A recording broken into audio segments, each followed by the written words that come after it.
Hi అండి, నమస్తే. Welcome to Srilatha vlogs అండి. ఈరోజు మనం బోడకాకరకాయ కూర చేసుకుందామండి. చాలా బాగుంటుందండి. ఈ వర్షాకాలం స్టార్ట్ అయిందంటే ఈ కాయలు దొరుకుతూ ఉంటాయండి. నాకు ఇట్లా మాకు సైడు మొత్తం చేన్లు పొలాలు కాబట్టి మాకు దొరికినాయండి. కొన్నాం, ఒక అరకిలో తీసుకున్నా. వాటిని మంచిగా కోసి రెడీగా పెట్టుకున్నాండి.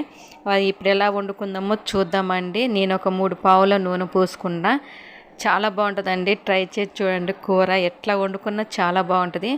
3 పావులు నూనె పోసుకుని నూనె వేడైనాక 1 స్పూన్ జీలకర్ర, 1 స్పూన్ తాలింపు గింజలు, ఆవాలు వేసుకున్నాండి. నేను వేసుకొని కొంచెం వేగుతున్నప్పుడు ఎండుమిరపకాయలు ఒక 2-3 తుంపి వేసుకుందామండి. ఎండుమిరపకాయలు అవి కూడా కొంచెం ఫ్రై కావాలండి. ఒకసారి గంటతో కలుపుకుందామండి.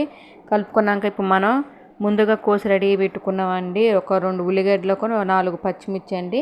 అవి కూడా వేసుకొని అవి కూడా కలుపుకోవాలండి. మంచిగా ఉల్లిగడ్డలు అనేది, పచ్చిమిర్చి అనేది మంచిగా ఫ్రై కావాలండి. ఆయిల్లో కొంచెం కలర్ రావాలండి. కొంచెం ఉడికిపోవాలి అవి ఉడికిపోయినాక ఇప్పుడు ఒక 1/2 స్పూన్ పసుపు వేసుకుందామండి. పసుపు వేసుకుని కూడా ఒకసారి మొత్తం కలుపుకుందాం.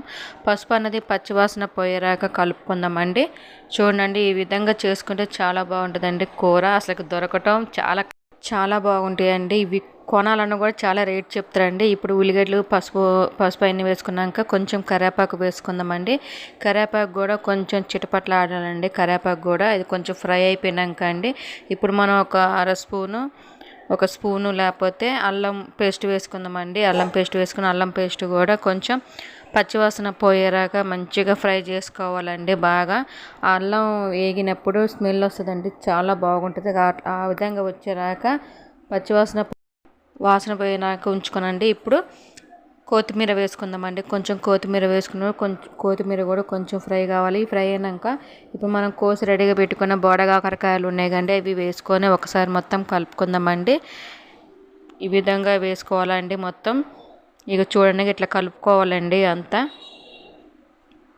మొత్తం కలుపుకోవాలండి. మనం ఆయిల్ అనేది అంతా ముక్కలకి పట్టాలండి. ఈ విధంగా అంతా కలుపుకోవాలండి. ఇలా పాలు పోసి వండుకున్న కూడా చాలా బాగుంటుందండి. నేను మాత్రం పోయటం లేదండి. పాలు మన ఇష్టం అండి. పోసుకోవచ్చు, వద్దనుకుంటే వదిలేసుకోవచ్చు అండి. ఇప్పుడు మూత పెట్టుకొని 2-3 నిమిషాలు రాక ఆవిరిలోనే మంచిగా ఉడకాలండి. ఇప్పుడు చూద్దామండి. మనం మూత తీసి చూసుకుంటే చూడండి, ముక్కలు ఆల్మోస్ట్ ఉడికిపోయినాయండి.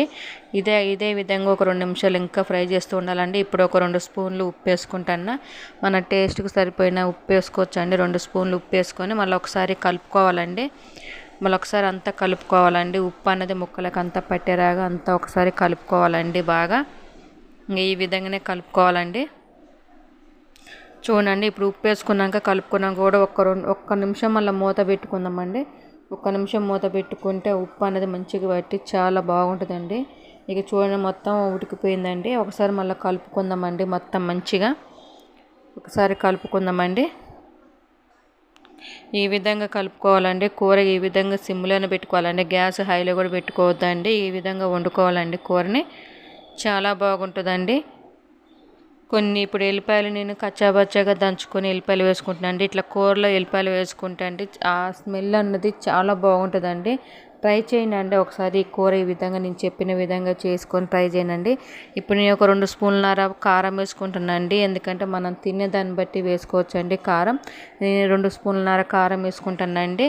1 స్పూను వెల్లిపాయలను ధనియాలు పొడి కొట్టుకున్నది వేసిందండి. మళ్ళీ ఒక 1/2 స్పూన్ ఏమో ధనియాల పొడి వేసిందండి. ఇంకొక 1/2 స్పూన్ ఏమో మన జీలకర్ర పొడి వేసిందండి. నేను మన దగ్గర ఉంటే వేసుకోవచ్చండి, లేకపోతే లేదండి. ఒక 1/2 స్పూన్ జీలకర్ర పొడి కూడా వేసుకున్నాండి. వేసుకొని ఒకసారి మొత్తం కలుపుకోవాలి. ఒకసారి మొత్తం మంచిగా కలుపుకోవాలండి. చాలా బాగుంటుందండి. ఫస్ట్ టైం ఎవరైనా నా వీడియో చూస్తే అండి సబ్స్క్రైబ్ చేసుకోండి, లైక్ చేయండి, షేర్ చేసుకోండి. మీకు తెలిసిన బంధువులు గిట్ట ఎవరు ఉంటే వాళ్ళకు కూడా షేర్ చేయండి. బెల్ ఐకాన్ ఎప్పుడు ఆన్లో పెట్టుకోండి. ఎందుకంటే నేను ఎప్పుడు వీడియోస్ పెట్టినా ఫస్ట్ నోటిఫికేషన్ మీకే వస్తుందండి.